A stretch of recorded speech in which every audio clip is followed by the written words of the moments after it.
जय हिंद दोस्तों, मैं नीरज कुमार एक बार फिर से आपका स्वागत करता हूं आपके अपने यूट्यूब चैनल एनकेएस में। तो चलिए दोस्त, अपने साइंस को जल्दी से आज हमारा दोस्त सिर्फ 2 पॉइंट को समझना है। और यानी मैटर का आपने जो दोस्त पदार्थ का आपने जो 3 अवस्थाएं पढ़ा, ठोस द्रव गैस, इसके अलावा 2 और अवस्थाएं होती हैं। सिर्फ उनके बारे में थोड़ा सा जानना है, उनके बारे में ज़्यादा विशेष नहीं जानना है दोस्त, सिर्फ नाम जानना है और थोड़ा बहुत क्या होते हैं उसके बारे में जानना है। इसके बारे में क्या होते हैं, इनका प्रभाव कारक क्या होता है, ये सब चीज़ें अपर लेवल में जो रिसर्च करते हैं या फिर आप ग्रेजुएशन में जाएंगे या वहाँ पर इन सब चीज़ों को बहुत अच्छे तरीके से पढ़ेंगे। तो हमारा सिर्फ 2 मैटर आपका दोस्त बचा हुआ है, पदार्थ बचा हुआ है जो स्टेट है, एक प्लाज्मा है, एक बोस-आइंस्टीन कंडेंसेशन। आइए इसे समझते हैं। इसे समझने से पहले दोस्त एक बार लाइक कीजिए, शेयर कीजिए और शेयर ज़रूर कीजिए, कमेंट कीजिएगा दोस्त ज़रूर, जिससे हमें पता चले कि हमें और क्या सुधारने की आवश्यकता है, क्या आपको अच्छा वीडियो लग रहा है कि नहीं लग रहा है, कमेंट भी ज़रूर कीजिएगा। तो आइए चलते हैं दोस्त अपने साइंस के सेशन को, अध्याय जहां पर फर्स्ट पढ़ रहे हैं पदार्थ, हमारे आसपास के पदार्थ। इसे आज सभी प्रश्नावलियों के साथ और तथ्यों के साथ समाप्त आज कर देंगे इस सेशन में। तो आइए चलते हैं। ये सब हम लिख चुके थे दोस्त, समझ भी चुके थे। ये सभी चीज़ें आपको हमने लिखवा भी दिया था और समझा भी दिया था। ये आप अपने से लिख लिए होंगे, इवापोरेशन और वेपोराइजेशन हमने आपको समझा दिया था, आपको बोला था कि ये आप अपने से नोट्स में इंक्लूड यानी लिख लीजिएगा आप अपने से। आज ये हमारा प्रश्नावली है दोस्त, आइए इसे सॉल्व करते हैं। एक बार फिर से बोल रहे हैं दोस्त, प्रश्नावली जितने भी रहेंगे दोस्त वो आपको हम समझा देंगे, अच्छे तरीके से समझा देंगे। लिखने का कार्य आपका है, आपको अंततः आपको ही लिखना पड़ेगा। तो आइए समझते हैं प्रश्नावली के एक एक प्रश्न को। पहला प्रश्न देखिएगा क्या है। गर्म शुष्क दिन में, ध्यान वर्ड्स समझिएगा दोस्त, गर्म कह रहा है और शुष्क, और गर्म का मतलब आप समझ रहे होंगे। शुष्क का मतलब ये होता है दोस्त कि आपके वातावरण में जो वायु है उसमें जो पानी की जो मात्रा है दोस्त, जो आप आर्द्रता पढ़ रहे थे, तो आर्द्रता बहुत कम है। क्या है दोस्त, आर्द्रता क्या है, कम है, तो उसे हम शुष्क दिन बोलते हैं। यानी कि वायुमंडल में आपके पानी के जो कण हैं दोस्त वो बहुत ही कम है, उस वैसे मौसम को हम आर्द्रता शुष्क बोलेंगे। और ये ज़्यादातर क्या गर्मी में ही होता है, क्यों, क्योंकि इतना टेम्परेचर होता है कि वायुमंडल में उपस्थित जितने भी दोस्त वाटर के ड्रॉप्स यानी कण होते हैं वो इवापोरेट होकर क्या गैस में तब्दील हो जाते हैं। तो आइए क्वेश्चन को समझते हैं। देखिएगा क्या कह रहा है, गर्म शुष्क दिन में कूलर अधिक ठंडा क्यों करता है। अब देखिएगा दोस्त यहाँ पर क्या कहना चाह रहा है, कह रहा है कि आप जाहिर सी बात है आप देखते होंगे कि गर्मी के दिन आता होगा तो आप कूलर इत्यादि और भी चीज़ें, पंखे इत्यादि चीज़ें आप चलाते होंगे। तो कूलर क्यों अधिक ठंडा करता है इसका बात है। तो इसमें 2 रीज़न है दोस्त, ध्यान से देखिएगा। 2 रीज़न है। पहला रीज़न कि एक तो गर्मी के दिनों में आपका जो तापमान है वो बहुत अधिक बढ़ गया रहता है, पहला रीज़न हुआ। और क्यों, क्योंकि अगर तापमान दोस्त बढ़ेगा, अगर तापमान बढ़ेगा तो इवापोरेशन यानी वाष्पीकरण ज़्यादा होगा, वाष्पीकरण का दर ज़्यादा होगा। क्यों होगा, हमने आपको पिछले सेशन में अच्छे तरीके से समझा रखा है दोस्त। और दूसरा कारण होता है दोस्त कि यहाँ पर वायुमंडल में आर्द्रता कम होती है। ध्यान दीजिएगा, शुष्क बोल दिया है, अभी हमने आपको शुष्क का मतलब समझाया। और जब आर्द्रता वायुमंडल में कम होगी दोस्त तो इवापोरेशन क्या होगा, इवापोरेशन यानी वाष्पीकरण क्या होगा, अधिक होगा। हमने पिछले सेशन में ही समझा था कि जब किसी भी आर्द्रता, जब वायुमंडल की आर्द्रता कम होगी तो इवापोरेशन ज़्यादा होगा, और वहीं पर आर्द्रता अधिक रहेगी तो इवापोरेशन क्या होगा, कम होगा। तो यहाँ पर आप क्या लिखेंगे दोस्त, क्या लिखेंगे कि गर्मी के दिनों में, गर्म या शुष्क दिनों में दोस्त कूलर अधिक ठंडा करता है निम्नलिखित 2 बिंदुओं के कारण। किनके कारण, 2 बिंदुओं के कारण। पहला कारण लिखिएगा कि इस वक्त या इस समय तापमान अधिक होता है जिससे वाष्पीकरण ज्यादा होता है। दूसरा लिखिएगा दोस्त कि आर्द्रता क्या होती है, कम होती है, जिसके कारण वाष्पीकरण का दर अधिक होता है। ये 2 रीजन लिखने के बाद नीचे लिखिएगा दोस्त, अंततः हमें कूलर अधिक ठंडा प्रदान करता है। ये आपका पूरा आंसर हो गया दोस्त। हमने वाक्य बोल दिया, आपको समझा भी दिया। अब आपका कार्य है कि आप समझ गए हैं तो आप अपने से एक बार ट्राई कीजिए, कोशिश कीजिए, लिखिए। अगर नहीं भी दिक्कत आ रहा है लिखने में शब्द नहीं मिल पा रहे हैं तो जो हमने आपको अभी भी बोला है दोस्त, वीडियो को पॉज एक एक कर कर हमारे शब्दों को आप लिख लीजिएगा। अब आइए चलते हैं सेकंड क्वेश्चन में। देखिएगा, समझिए क्या कह रहा है। गर्मियों में घड़े का जल ठंडा क्यों होता है? ये आप देखे होंगे दोस्त, आप अपने आसपास या अपने घर में भी देखे होंगे। अभी ज़माना हो गया दोस्त फ्रिज का, पहले तो घड़ा ही, अभी भी लोग घड़ा रखते हैं। तो इसके पूछ रहा है दोस्त कि घड़े का पानी ठंडा आखिर क्यों होता है। ये प्रोसेस ठीक उसी तरह है दोस्त जिस प्रकार हम सूती कपड़े गर्मियों के दिन में पहनते हैं और हमें ठंडा महसूस होता है, सेम वही प्रकार है। बस थोड़ा अलग क्या कर दिया है कि यहाँ पर घड़े के बारे में पूछा है। तो देखिए, हम क्या बताए थे आपको कि सूती कपड़े में क्या होता है, पोर्स होता है। उस पोर्स के थ्रू क्या होता है, आपका पसीना सोखता है, कपड़ा क्या करता है, सोखता है। और जब वो पसीना आपका अवशोषित कर लेगा, सोख लेगा, तो उससे इवापोरेशन या वाष्पीकरण बहुत आसानी से हो जाएगा, जिससे आपको ठंडक महसूस होता है दोस्त। तो सेम वही है दोस्त। इसमें क्या लिखेंगे आप कि जो जो घड़ा होता है दोस्त, उसके अंदर भी छोटे छोटे छिद्र होते हैं, और उसमें आप अंदर, घड़े के अंदर अगर आप पानी भरे हैं दोस्त, तो उस छिद्र के यानी उस पोर के तहत वो जो वाटर ड्रॉप्स हैं दोस्त, वो बाहर तक आ जाते हैं। कहाँ तक? बाहर तक आ जाते हैं। और जब सन के संपर्क में या गर्म तापमान के संपर्क में जब वाटर ड्रॉप्स आते हैं दोस्त, तो क्या हो जाता है, इवापोरेट हो जाते हैं। क्या हो जाते हैं दोस्त? इवापोरेट हो जाते हैं, यानी वाष्पीकरण हो जाता है उनका। जब वाष्पीकरण हो जाता है दोस्त, आपने पढ़ा है कि इवापोरेशन सतही होता है, यानी कि जब उस पोर्स के थ्रू, ध्यान दीजिए दोस्त, हम समझा रहे हैं, अभी आप समझ जाएंगे तो आप अपने से आसानी से लिख लेंगे। उस पोर्स के थ्रू जो वाटर ड्रॉप्स यानी जल के कण जब दोस्त आगे तक आ जाते हैं तो तापमान मिलता है, तो वहां से वो क्या, गैस में तब्दील हो जाते हैं। किसमें तब्दील हो जाते हैं दोस्त? गैस में। और जब आगे का जो सबसे आगे वाला ड्रॉप्स है दोस्त, ध्यान दीजिएगा, ये इस प्रकार आपका घड़ा हो जाएगा। जैसे ये आपका मान लीजिए ये घड़ा हो गया कुछ इस प्रकार, ध्यान दीजिएगा, ये इस प्रकार। और समझिए दोस्त, ये आपका वाटर है। क्या है दोस्त? ये आपका वाटर ड्रॉप्स है। अब समझिए कि इस सतह के साथ ये वाटर है। एक वाटर को लेकर समझा रहे हैं, ध्यान दीजिएगा। इसी तरह सभी वाटर के ड्रॉप्स पर लागू होता है। ये इसके संपर्क में है, इसके संपर्क में, इसके संपर्क में, इसके। अब देखिएगा, ये आ जाएगा पोर्स के थ्रू, यहाँ पर आ जाएगा और इसको ताप मिलेगा। ध्यान दीजिएगा, इसको क्या मिलेगा? ताप मिलेगा। चाहे सूर्य के थ्रू मिले या सूर्य के द्वारा गर्म जो हमारा वातावरण हो गया है उससे मिले, तो इसमें ताप मिल रहा है। क्या मिल रहा है दोस्त? ताप या ऊष्मा मिल रहा है। अब देखिएगा, जब इस ड्रॉप को ऊष्मा मिल रहा है तो ये क्या है, द्रव अवस्था में है। और जब ऊष्मा मिल रहा है तो ये क्या हो जा रहा है, गैस अवस्था में। किस में दोस्त? गैस अवस्था में तब्दील हो जा रहा है। ध्यान दीजिएगा, जब ये गैस अवस्था में तब्दील हो जा रहा है तो ये हो रहा है दोस्त, न कि ये सभी इसके अंदर के वाटर के कण हो रहे हैं। ध्यान दीजिएगा, सिर्फ ये हो रहा है। और जब ये ताप, ये ऊष्मा इसको लेकर और ये गैस में तब्दील हो जा रहा है, तो इसके बाकी सब जो दोस्त इसके अंदर हैं वो सेफ हैं। क्या है दोस्त? सेफ हैं, यानी गर्म वो नहीं है। तो जाहिर सी बात है, जब गर्म इसका आगे वाला ड्रॉप गर्म होकर गैस में तब्दील हो गया और इसके बाकी दोस्त इसी तरह सेफ हैं, इसी प्रकार ये चला जाएगा तो इसी प्रकार इसके पीछे वाला एक कण और आएगा, जिस वो भी चला जाएगा तो उसके पीछे वाला एक कण आ जाएगा। इसी प्रकार एक एक कण आएंगे दोस्त और गैस में तब्दील होते जाएंगे, और जो अंदर के जल हैं दोस्त वो ठंडा होंगे। क्यों? क्योंकि हमारा आगे वाला दोस्त ने क्या कर दिया दोस्त, अपना गर्म अवशोषित कर दिया, गर्मी जो ऊष्मा मिल रही थी वो अवशोषित कर लिया और किस में तब्दील हो गया, गैस में। ये रहा प्रोसेस। आई थिंक आप समझ रहे होंगे दोस्त, अच्छे तरीके से एक एक स्टेप को बताकर आपको समझा रहे हैं। अगर यही आपको लिखना हुआ दोस्त, जब यही आपको लिखना हुआ तो किस प्रकार लिखेंगे, ध्यान से सुनिएगा। लिखेंगे गर्मियों के दिनों में घड़े का जल ठंडा इस प्रकार होता है या इसलिए होता है दोस्त, क्योंकि घड़े के अंदर पोर्स यानी छिद्र होते हैं, जिसके कारण घड़े के अंदर के जल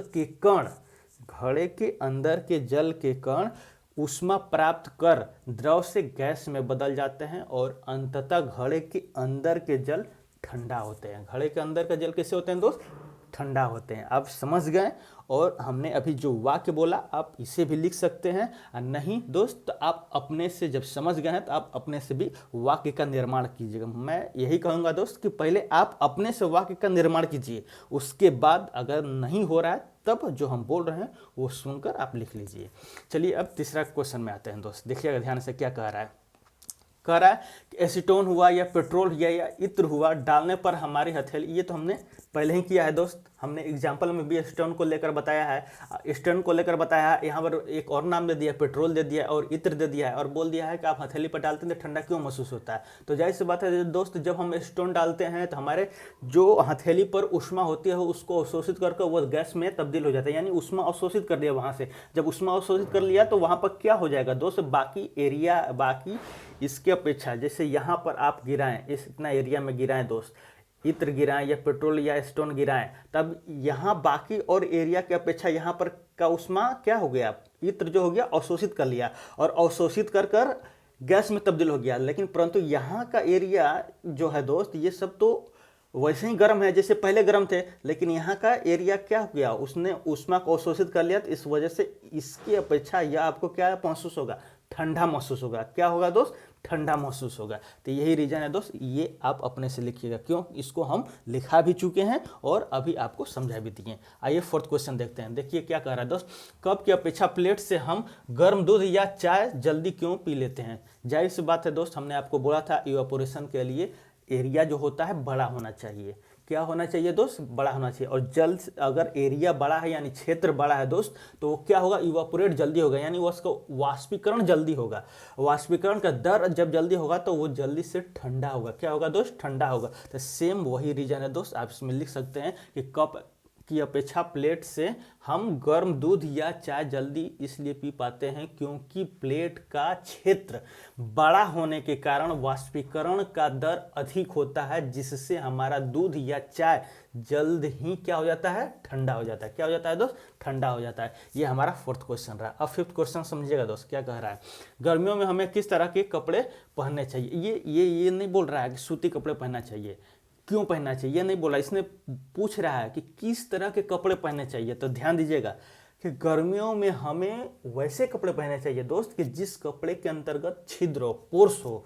ध्यान दीजिएगा, पोर्स हो, क्या हो, छिद्र हो। अगर छिद्र होगा दोस्त तभी तो वो आपका स्वेट, जो आपका पसीना है दोस्त, उसको अवशोषित करेगा। अब जब वो अवशोषित करेगा, जब ये जैसे एक कपड़ा है दोस्त, यहाँ पर ध्यान दीजिएगा, ये कपड़ा है, ये आपका जब ये अवशोषित करेगा तो ये अंदर से ये कपड़ा के सतह पर वाटर ड्रॉप्स आ जाएंगे।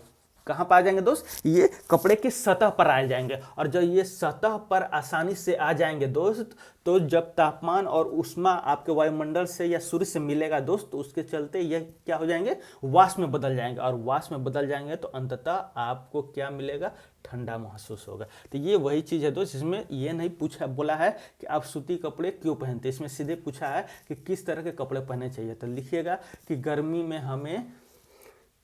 में हमें वैसे कपड़े पहनने चाहिए जो जिनके अंदर छिद्र हो और द्रव या जल को अवशोषित या पसीने को अवशोषित करने की क्षमता अधिक हो। क्या दो, पसीने को अवशोषित करने की क्षमता अधिक हो। जब पोर्स होगा तभी वो अवशोषित करेगा। तो ये हमारा दोस्त, हमने बहुत अच्छे तरीके से समझा। 5 क्वेश्चन थे तो दोस्त बहुत अच्छे तरीके से हमने इसको समझाया और आप लिख भी सकते हैं। जब आप अपने से समझ जाएंगे तो अपने आप लिख लेंगे। ये हमारा प्रश्नावली यहाँ पर समाप्त होता है दोस्त। तो आइए चलते हैं, सिर्फ हमारा 2 और पॉइंट है उसे समझेंगे। जो पदार्थ के 2 और अवस्थाएं हैं दोस्त, उसे हम समझेंगे और अपने सेशन को समाप्त करेंगे और हमारा पहला अध्याय यहीं पर समाप्त हो जाएगा। तो आइए चलते हैं अपने दूसरे स्लाइड में।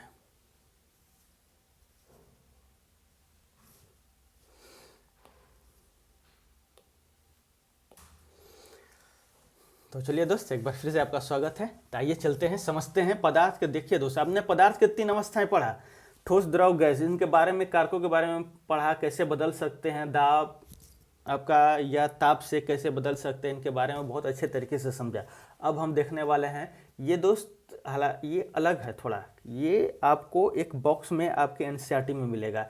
ये एक्स्ट्रा थोड़ा नॉलेज आपको दे दिया है, एनसीईआरटी ने बता दिया है कि हाँ, इन 3 अवस्थाओं के अलावा 2 और अवस्थाएं वैज्ञानिकों ने खोजा है। तो वो कौन अवस्थाएं, देखिएगा, आप देख सकते हैं यहाँ पर। देखिएगा दोस्त, अब वैज्ञानिक पदार्थ की 5 अवस्थाओं की चर्चा करते हैं। कितने? 5, जिसमें बोस-आइंस्टीन कंडेंसेशन, ठोस, द्रव और गैस और प्लाज्मा होता है। यानी कि प्लाज्मा और हम बोस-आइंस्टीन कंडेंसेशन समझने वाले, ध्यान से समझिएगा दोस्त। ये आपको सिर्फ नाम दे दिया गया है और थोड़ा बहुत इसके बारे में जानकारी दे दिया गया है। बहुत बड़ा विस्तार रूप से आपको समझने की आवश्यकता नहीं है, जिस प्रकार आप ठोस, द्रव, गैस को समझे। इसमें सिर्फ जान लेना है कि प्लाज्मा क्या है और किससे संबंधित है। इसके बारे में आप अपर क्लास में जाएंगे तब आप इस बहुत अच्छे से पढ़ेंगे। तो आइए समझिए, देखिए क्या कह रहा है। कह रहा है प्लाज्मा इस अवस्था में कण अत्यधिक ऊर्जा वाले होते हैं। पहला स्टेटमेंट कि प्लाज्मा में कण अधिक ऊर्जा वाले होंगे। क्या होंगे दोस्त? ऊर्जा, जो कोई भी गैस होगा दोस्त, ये कोई भी जो पदार्थ होगा, उसके कण जो होंगे कैसे होंगे? अत्यधिक ऊर्जा वाले होंगे। और अत्यधिक उत्तेजित, ऊर्जा रहेगा तो उत्तेजित होंगे, हमने पहले ही समझ कर रखा है दोस्त। ये कण आयनीकृत गैस के रूप में होते हैं। ध्यान दीजिएगा, ये कण आयनीकृत गैस के रूप में होते हैं। आयनीकृत का मतलब कि कोई भी अणु है, परमाणु है दोस्त, कोई भी पदार्थ हो, वह निगेटिव और धनात्मक और ऋणात्मक के रूप में नजर आ रहे हो। यानी कि वो कोई ऋणात्मक हो, कोई भी पदार्थ उसके एक अणु मतलब ऋणात्मक रूप में हो इलेक्ट्रॉन, और पॉजिटिव यानी धनात्मक रूप में नजर आ रहे हो, उन्हें हम आयनीकृत कहते हैं। आयनीकृत गैस के रूप में होते हैं। देखिएगा, एक एग्जाम्पल दिया है इसमें दोस्त, फ्लोरेसेंट ट्यूब और नियॉन बल्ब। फ्लोरेसेंट ट्यूब आप देख सकते हैं, मरकरी जो उसे हम कह सकते हैं, या फिर फ्लोरेसेंट, या ये आपका जो CFL आता है दोस्त, उस वो कैटेगरी में आता है। इसमें फ्लोरोसेंट ट्यूब जो पहले पुराने जमाने में दोस्त लंबा वाला मरकरी आता था, ये उसका एग्जाम्पल ज़्यादा बेस्ट रहता है। अब देखिएगा, एक नियॉन बल्ब होता है आपका। नियॉन बल्ब जो 100 वाट वाला जो आप बल्ब पीला कलर का जो जलता है दोस्त, उसमें नियॉन गैस, मतलब नियॉन बल्ब का मतलब ऐसा बल्ब जिसके अंदर नियॉन गैस डाली गई है, उससे हम नियॉन बल्ब बोल रहे हैं। इसके कहने का मतलब ये है। तो देखिएगा, नियॉन बल्ब में प्लाज्मा होता है। अब ये कह रहा है कि अब आपके लिए आ जाएगा कि प्लाज्मा किस में होता है। ऑप्शन बहुत सारा दे देगा, फ्लोरेसेंट ट्यूब दे देगा, नियॉन बल्ब देगा, या इसके अलावा और कुछ दे देगा। तो यानी कि आपको ध्यान में रखना है कि इसमें प्लाज्मा किसमें? फ्लोरेसेंट ट्यूब और नियॉन बल्ब। इसके आगे ये नियॉन बल्ब के अंदर नियॉन गैस और फ्लोरेसेंट ट्यूब के अंदर हीलियम या कोई अन्य। देखिएगा, हमने बोला नियॉन बल्ब यानी कोई भी बल्ब जिसमें नियॉन गैस डाली गई हो। और फ्लोरेसेंट ट्यूब के अंदर हीलियम गैस एक प्रीफर्ड किया जाता है, ज़्यादातर हीलियम गैस। इसके अलावा भी आर्गन गैस होती हैं और भी गैसें हो सकती हैं, लेकिन हमको हीलियम इजिली प्रोवाइड हो जाता है, तो इसलिए हम हीलियम गैस का ज़्यादा उपयोग कर लेते हैं। तो हीलियम या कोई अन्य गैस भी हो सकती है किसमें? फ्लोरेसेंट ट्यूब में। किसमें दोस्त? फ्लोरेसेंट ट्यूब में। अब देखिएगा, विद्युत ऊर्जा प्रवाहित होने पर गैस आयनीकृत यानी आवेशित हो जाती है। आवेशित का मतलब वो गैस जो है पॉजिटिव नेगेटिव के फॉर्म में आ जाएगी तो आयनीकृत हो जाती है। अब ध्यान दीजिएगा, जब कोई भी फ्लोरेसेंट ट्यूब है या फिर आपका नियॉन बल्ब है, वो तो सिर्फ एक इक्विपमेंट है दोस्त। क्या है? एक इक्विपमेंट है। जब उसको विद्युत ऊर्जा से कनेक्ट करते हैं, यानी बल्ब आपका विद्युत ऊर्जा के थ्रू उसको एक सर्किट में लगाते हैं दोस्त, तो उसके अंदर जो गैस होती हैं, जैसे नियॉन गैस हो गया दोस्त, आप देखते होंगे, पढ़े होंगे, Ne होता है, नियॉन गैस का सिंबल होता है दोस्त। नियॉन गैस अगर किसी बल्ब के अंदर भरे हैं दोस्त, तो वो सिर्फ एक अभी इक्विपमेंट है। जब उसको इलेक्ट्रिक बोर्ड में लगा देंगे, यानी एक इलेक्ट्रिक का सर्किट बनेगा जब दोस्त, तो उसके अंदर इलेक्ट्रॉन फ्लो होगा। क्या फ्लो होगा? इलेक्ट्रॉन फ्लो होगा, तभी करंट फ्लो होगा दोस्त। जब इलेक्ट्रॉन फ्लो होगा तो उसके अंदर जो नियॉन गैस है दोस्त, वो पॉजिटिव और नेगेटिव यानी आयनीकृत हो जाती है, यानी उसके अंदर आयन आ जाता है, वो आयन के फॉर्म में हो जाता है। कोई भी चीज़ आयन के फॉर्म में कब होता है दोस्त? ध्यान से समझिएगा, केमिस्ट्री में आप अच्छे तरीके से समझेंगे। कोई भी चीज़, कोई भी पदार्थ के कण, जो पार्टिकल, एटम, जो मॉलिक्यूल है दोस्त, वो आयन के फॉर्म में कब होता है? या जब उस एटम से दोस्त इलेक्ट्रॉन बाहर निकला होगा, या फिर उसके अंदर इलेक्ट्रॉन आ गया होगा। यानी कि उसके अंदर जो स्थिति थी इलेक्ट्रॉन की दोस्त, या फिर कम हो गया है या फिर ज़्यादा हो गया है, तो आयन का निर्माण होता है। किसका निर्माण होता है? आयन का निर्माण। तो आयन पॉजिटिव भी हो सकते हैं और निगेटिव भी हो सकते हैं। जब इलेक्ट्रॉन लूज कर देगा यानी दे देगा तो नेगेटिव हो जाएगा, और जब इलेक्ट्रॉन एक्स्ट्रा ले लेगा तो क्या हो जाएगा? जब इलेक्ट्रॉन लूज कर देगा दोस्त तो वो पॉजिटिव हो जाएगा। जब इलेक्ट्रॉन एक्स्ट्रा ले लेगा, किसी से ले लेगा, कैसे भी एनर्जी लेवल उसका हाई हो जाएगा, तो वो क्या इलेक्ट्रॉन हो जाएगा? नेगेटिव हो जाएगा। ले लेगा तो नेगेटिव होगा। जब लूज कर देगा, छोड़ देगा, तो क्या हो जाएगा, पॉजिटिव हो जाएगा। तो ये गैसें आयनीकृत हो जाती है। कैसे हो जाती हैं, जब इनके अंदर इलेक्ट्रिसिटी फ्लो कराया जाता है दोस्त, तो ये गैसें जो नॉर्मल अवस्था में पड़ी रहती हैं वो आयनीकृत हो जाती है, यानी कहीं ना कहीं उनको इलेक्ट्रॉन उस फ्लो के थ्रू, इस सर्किट के थ्रू उन्हें प्राप्त हो जाता है, जिससे क्या हो जाता है, वो आवेशित हो जाती है, यानी आयन के रूप में हो जाती हैं। अब आगे देखिए क्या कह रहा है, आवेशित होने से ट्यूब या बल्ब के अंदर चमकीला प्लाज्मा तैयार हो जाता है। यानी कि जब वो गैसें आयनीकृत हो जाती हैं तो उनके अंदर एक प्रोसेस चलता है दोस्त, उस प्रोसेस के थ्रू एक चमकीले, आप देख सकते हैं जैसे बल्ब जलता है, आप देख रहे हैं बल्ब जलता है, इसी तरह चमकीले एक प्रकाश के रूप में एक प्लाज्मा तैयार हो जाता है। क्या हो जाता है, यानी कि जाहिर सी बात है वो प्लाज्मा जब निर्माण होगा दोस्त, निर्माण कैसे हो रहा है कि उसके अंदर अभी विद्युत ऊर्जा दे रहे हैं और वो गैस क्या हो जाता है, आयनीकृत हो जा रहा है, जिससे क्या हो जा रहा है दोस्त, वो प्लाज्मा का निर्माण, और प्लाज्मा का निर्माण जब हो जा रहा है दोस्त तो उसके थ्रू एक प्रकाश निकलता है, जैसे आप बल्ब में देख सकते हैं। अब देखिएगा दोस्त क्या आगे क्या कह रहा है कि गैस के स्वभाव के अनुसार इस प्लाज्मा में एक विशेष रंग की चमक होती है, एक विशेष रंग की चमक होती है, आप देख सकते हैं। यानी कि प्लाज्मा जब निर्माण होगा दोस्त तो उसके अंदर एक विशेष रंग, अलग अलग रंगों का आप देख सकते हैं। प्लाज्मा के कारण ही सूर्य, देखिएगा ध्यान से देखिएगा, प्लाज्मा के कारण ही सूर्य तारों में भी चमक होता है, उच्च तापमान के कारण ही तारों में प्लाज्मा बनता है। यानी कि जो सूर्य और तारे हैं दोस्त जो चमक रहे हैं, जिनसे हम प्रकाश हमारे धरती पर आ रहा है दोस्त, हम उनको देख पा रहे हैं, तो उनके अंदर भी प्लाज्मा का निर्माण हो रहा है। तब कहिएगा क्या सर वहाँ पर भी विद्युत ऊर्जा है क्या, नहीं, वहाँ पर ये यहाँ पर बल्ब है, यहाँ पर विद्युत ऊर्जा दे रहे हैं, तब प्लाज्मा का निर्माण हो रहा है। तो उसका छोटा रूप है, हम उसको विद्युत ऊर्जा दे रहे हैं, उसके जो गैस से आयनीकृत हो रहे हैं और अंदर उसके अंदर प्लाज्मा का निर्माण हो रहा है, जिससे प्रकाश का निर्माण हो, यानी चमकीला उसके अंदर रंग आ रहा है। लेकिन परंतु दोस्त जो हम तारे और सूर्य की बात कर रहे हैं, वहाँ पर इतना अत्यधिक तापमान है दोस्त, उसका इतना अत्यधिक तापमान है कि वहाँ की जो गैसें वो आयनीकृत हो जाकर प्लाज्मा का निर्माण कर लेती हैं। किसका, प्लाज्मा का निर्माण कर लेती हैं, और जो चमकीले हो जाते हैं और जिनसे हमें प्रकाश मिलता है। तो बस ये प्लाज्मा में बस यही समझिएगा दोस्त, क्या समझना है कि कोई भी सूर्य हो, तारा हो, वहाँ का तापमान इतना उच्च है कि वहाँ पर गैसें आयनीकृत हो जाती हैं। प्लाज्मा का संबंध है आयनीकृत गैसों से। किससे संबंध है दोस्त, आयनीकृत गैसों से। कहीं भी प्लाज्मा अब आ जाएगा दिमाग में, कभी भी कोई पूछ देगा तो सिंपल प्लाज्मा का मतलब है दोस्त, आपके जब स्टेट ऑफ मैटर के फोर्थ स्टेट का बात करेंगे, यानी चौथे अवस्था की बात करेंगे, जो प्लाज्मा कहलाता है दोस्त, तो उसके अंतर्गत गैस जो होती हैं आयनीकृत हो जाती हैं, जिससे प्लाज्मा का निर्माण होता है और जिससे हमें चमकीला वो नजर आता है। ये हमारा प्लाज्मा। अब इसके बारे में बहुत ज़्यादा डिटेल जानने और समझने की कोई ज़रूरत नहीं दोस्त, आप अपर लेवल में जाएंगे तो आपको जब टीचर मिलेंगे तो आपको अच्छे तरीके से बताते जाएंगे। आइए चलते हैं, एक समझते हैं दोस्त, बोस-आइंस्टीन कंडेंसेशन। इसमें देखिएगा जो हमारे जो भारतीय एक भौतिक वैज्ञानिक थे दोस्त, सत्येंद्र नाथ बोस। कौन थे, सत्येंद्र नाथ बोस।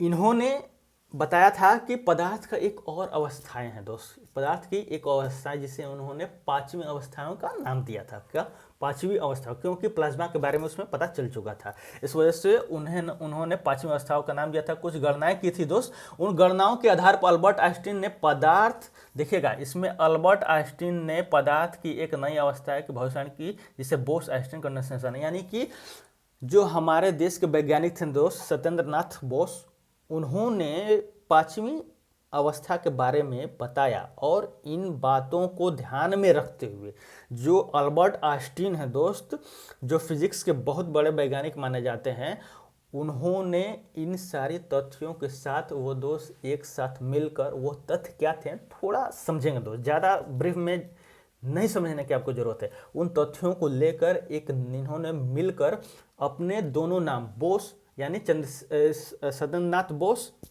और आइंस्टीन, दोनों लोगों के नाम के जोड़ के नाम से जाना जाता है बोस-आइंस्टीन कंडेंसेशन। बोस कौन, सत्येंद्र नाथ बोस, और आइंस्टीन आप समझ रहे हैं दोस्त फिजिक्स के वैज्ञानिक हैं। तो इन दोनों लोगों के नाम के कंबाइंड होने से बना हमारा पांचवा पदार्थ का अवस्था, जिसे हम बोस-आइंस्टीन कंडेंसेशन कहते हैं। देखिएगा दोस्त, सन 2001 में अमेरिका के एरिक ए या कर्नेल वोल्फगैंग, ये नाम याद करने की कोई जरूरत नहीं दोस्त, बस एक बात समझ लीजिए और कुछ नहीं, कार्ल ई वेमैन को बोस-आइंस्टीन कंडेंसेशन की अवस्था प्राप्त करने के लिए भौतिक में नोबेल पुरस्कार से सम्मानित किया गया। अब देखिए क्या कह रहा है दोस्त, सामान्य वायु, थोड़ा कंसेप्ट है दोस्त, काफ़ी डीप है, लेकिन ऊपरी सतह से समझाने की कोशिश करते हैं, समझ में आएगा बेहतर है दोस्त। देखिएगा, सामान्य वायु के घनत्व के 1,00,000वें भाग, 1,00,000वें भाग सामान्य वायु का जो घनत्व अभी है दोस्त, इसका 1,00,000वां भाग कम, क्या 1,00,000वें भाग जितना कम घनत्व वाली गैस को बहुत कम तापमान पर ठंडा करने से BEC बोस आइंस्टीन कंडेंसेशन तैयार होता है। ये काफ़ी ज़्यादा इधर उधर लिख दिया, ध्यान से सुनिएगा। कहना क्या चाहता है दोस्त, बोस आइंस्टीन कंडेंसेशन कहीं भी आएगा तो ऐसा समझिएगा कि कोई भी गैस है जिसका बहुत ही घनत्व तो कम है दोस्त, और वो क्या उसको 0 केल्विन, ध्यान दीजिएगा 0 केल्विन एग्जिस्ट नहीं करता है, 0 केल्विन एग्जिस्ट नहीं करता है, परंतु इन गैसों को जब 0 केल्विन पर लिया कर ठंडा कर दिया जाएगा दोस्त, तब वो बोस आइंस्टीन कंडेंसेशन 5वें अवस्था पदार्थ की निर्माण हो जाएगा, पदार्थ की 5वें अवस्था का निर्माण हो जाएगा। कोई भी गैस है दोस्त, उसको जब 0 केल्विन, ध्यान दीजिएगा यह 0 केल्विन एग्जिस्ट नहीं करता है, केल्विन में सिर्फ 273.15 केल्विन तक ही टेम्परेचर नॉर्मल एग्जिस्ट करता है दोस्त, आप समझ सकते हैं। यानी कि 0 केल्विन एक सुपर टेम्परेचर है दोस्त, एक अलग ही टेम्परेचर है दोस्त। जब इस टेम्परेचर पर कोई भी गैस को लिया कर दोस्त ठंडा कर दिया जाएगा तो वो जो अवस्था का निर्माण होगा दोस्त, वो बोस आइंस्टीन कंडेंसेशन होगा। ये उसी को घुमाकर थोड़ा बात बोला है दोस्त। क्या बोला है कि सामान्य वायु के घनत्व के 1,00,000वें भाग जितने कम घनत्व वाली गैस को बहुत कम तापमान पर ठंडा करने से बोस आइंस्टीन कंडेंसेशन का निर्माण होता है। ये रहा आपका 2 मैटर, यानी कि 2 पदार्थ के 2 और अवस्थाएं जो आपने समझ लिया दोस्त। और यहाँ पर हमारा जितना भी पहला अध्याय का हमारे आसपास पदार्थ हैं दोस्त, वो सभी खत्म होते हैं। आप ये देख सकते हैं दोस्त, यहाँ पर क्या कह रहा है, प्लाज्मा पदार्थ की एक अवस्था है जिससे अक्सर पदार्थ की चौथी अवस्था के रूप में माना जाता है, जो ठोस द्रव गैस के साथ होती है। यह आयनीकृत गैस होती है जिसमें आयन, इलेक्ट्रॉन और तटस्थ परमाणु होते हैं। यानी कि प्लाज्मा का जब कभी भी बात आएगा दोस्त, तो सिंपल ध्यान में रखिएगा कि गैस आयनीकृत से संबंध है। किससे संबंध है दोस्त? गैस के आयनीकृत से। देखिए प्लाज्मा क्या है, आयनीकृत गैस। प्लाज्मा एक गैस है जिसमें कुछ या सभी परमाणु आयनीकृत होते हैं, यानी कुछ होंगे या फिर सभी जितने भी रहेंगे क्या होंगे, आयनीकृत होंगे। जिसका अर्थ है उन्होंने कुछ, ध्यान से समझिएगा, जिसका अर्थ है उन्होंने कुछ या सभी इलेक्ट्रॉन खो दिए। यानी कि आयनीकृत होगा तो जाहिर सी बात हमने बोला था दोस्त, क्या होगा, इलेक्ट्रॉन खो देगा। क्या इलेक्ट्रॉन खो देगा तो भी आयन में तब्दील हो जाएगा, और इलेक्ट्रॉन मिल जाएगा तो भी आयन में तब्दील हो जाएगा। लेकिन ये गैस है दोस्त, ये इलेक्ट्रॉन क्या करती हैं, लूज करती हैं। क्या करती हैं दोस्त, ये इलेक्ट्रॉन खो देती हैं, जिनसे आयनीकृत का निर्माण हो जाता है। ध्यान दीजिएगा, धनात्मक और ऋणात्मक आवेश कण होते हैं। ये सब इतना जानने की आवश्यकता नहीं है दोस्त, ये सिर्फ लगा दिए हैं, एक बार पढ़ लीजिएगा, देख लीजिएगा। क्या है, तारे हैं, तारे निर्माण करते हैं, मुख्य तौर पर प्लाज्मा बनाते हैं। सूर्य भी प्लाज्मा का एक हिस्सा है दोस्त। अब बिजली, प्लाज्मा एक बिजली भी एक, इसके थ्रू बिजली का निर्माण भी करते हैं दोस्त। प्लाज्मा में सिर्फ इतना ध्यान रखिए दोस्त, गैस है जो आयनीकृत है, गैस है जो क्या है, आयनीकृत है, उससे हमें क्या, प्लाज्मा का निर्माण होता है। ये इतना सब डिटेल जानने की जरूरत नहीं है, सिंपल ये लिख लीजिएगा दोस्त। और बोस आइंस्टीन कंडेंसेशन आपने समझा दोस्त अभी, कि इसमें क्या होता है कि कोई भी गैस है जब उसको 0 केल्विन पर लिया कर एक अवस्था का जिस अवस्था का निर्माण होगा दोस्त, उस अवस्था को बोस आइंस्टीन कंडेंसेशन कहते हैं। या फिर कोई भी गैस है उसके 1,00,000, उसका जो घनत्व है, प्रेजेंट घनत्व है जो दोस्त, उसका 1,00,000 भाग कम कर दिया जाए और उसको बहुत ही कम टेम्परेचर पर लाया जाए, तो उस अवस्था में जो पदार्थ का निर्माण होगा वो बोस आइंस्टीन कंडेंसेशन है। क्या है दोस्त, बोस आइंस्टीन कंडेंसेशन है। तो ये यहाँ पर हमारा दोस्त सेशन समाप्त होता है दोस्त। हमारे पास दोस्त यहाँ पर सेशन अब समाप्त होता है। आप पूरी तरह से निफिक्र रहिए दोस्त। आप जितने भी हमने अभी पढ़ाया है और आपने जो नोट्स लिखे होंगे दोस्त, आपको कहीं भी और कोई भी आवश्यकता नहीं होगा पढ़ने की। आपके सामने प्रश्न है दोस्त, इसके आगे प्रश्न है, बहुत सारे प्रश्न हैं, उससे अच्छे तरीके से लगाइए, समझिए। मिलेंगे हम नेक्स्ट वीडियो में दोस्त, जहां पर हम सारे अभ्यास के प्रश्नों को समझेंगे और करेंगे, और उसके साथ हर एक चैप्टर का एक सारांश ले आएंगे दोस्त। जब समय आएगा तो एक सारांश लेकर आएंगे जहां पर आपका रिवीजन होगा दोस्त, और आप बोर्ड का एग्जाम आसानी से अच्छे तरीके से दे सकेंगे। तो चलिए दोस्त, मिलते हैं अपने नेक्स्ट क्लास में, जहां पर हम अभ्यास प्रश्न को सॉल्व करेंगे और वहां पर पूरी तरीके से पदार्थ की हमारे आसपास अवस्थाएं खत्म हो जाएगा और एक नए चैप्टर की तरफ चलेंगे दोस्त, और वो हमारा साइंस का अध्याय 2 रहेगा। तो मिलते हैं दोस्त नेक्स्ट सेशन में। Have a nice day, God bless you, जय हिंद।